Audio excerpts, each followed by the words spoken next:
What's up, everybody? Today we're going to be taking a look at the 2008 Chevrolet Suburban Z71 Package.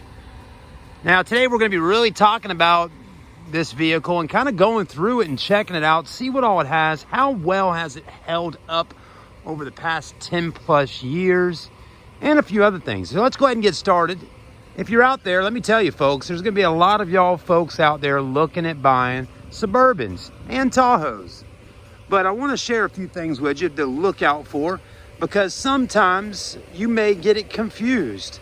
And that's what we're going to kind of talk about. When we're talking about getting confused, folks, is talking about the four-wheel drive aspect of the vehicle. This one right here will confuse you. Now, I want you to take a look at it. Chevrolet, they made two types of vehicles. They made a Z71 appearance package, is what we have right here. And then they also made a Z71 four-wheel drive package. Now, before we get too far into the video, I'm going to show you how you can tell. First off, it's pretty simple. This emblem here, see how it says Z71, but there's nothing under here. Now, wait a second, and I'm going to go show you one that's got the four-wheel drive logo on it.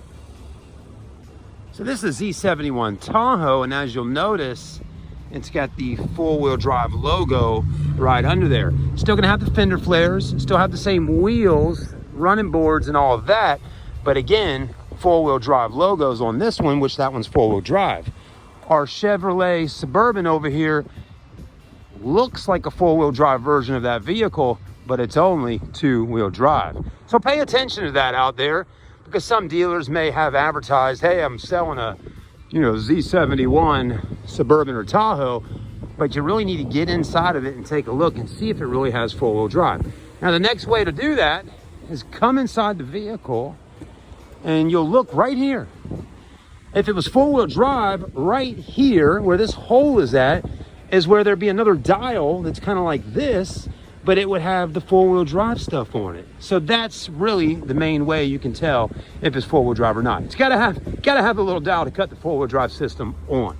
But anyways, there's nothing wrong with the way it looks. It's actually a beautiful vehicle. It's got the bigger fender flares, sporty grille, good looking alloy wheels. And I think those alloy wheels are actually only put on the actual Z71 Package Suburban or Tahoe. Anyways, this thing's big. It's a land yacht. White, great color. It's in great shape. It's 2008. I mean, it really is a beautiful vehicle. Older versions of Tahoes and Suburbans with Z71 packages, like the previous body style, had bigger roof racks up top. And I don't have one of those to show you today, but some of y'all will know those older ones got those big roof racks on the top. They also have the bigger fender flares and all that kind of stuff as well. Anyway, someone buying a Suburban like this, they need room for the family or kids, and they need some space to haul people down the road, and it's to be able to get all your luggage and gear in the back. And that's what I was telling some folks the other day ago that were looking at Tahoes and Suburbans.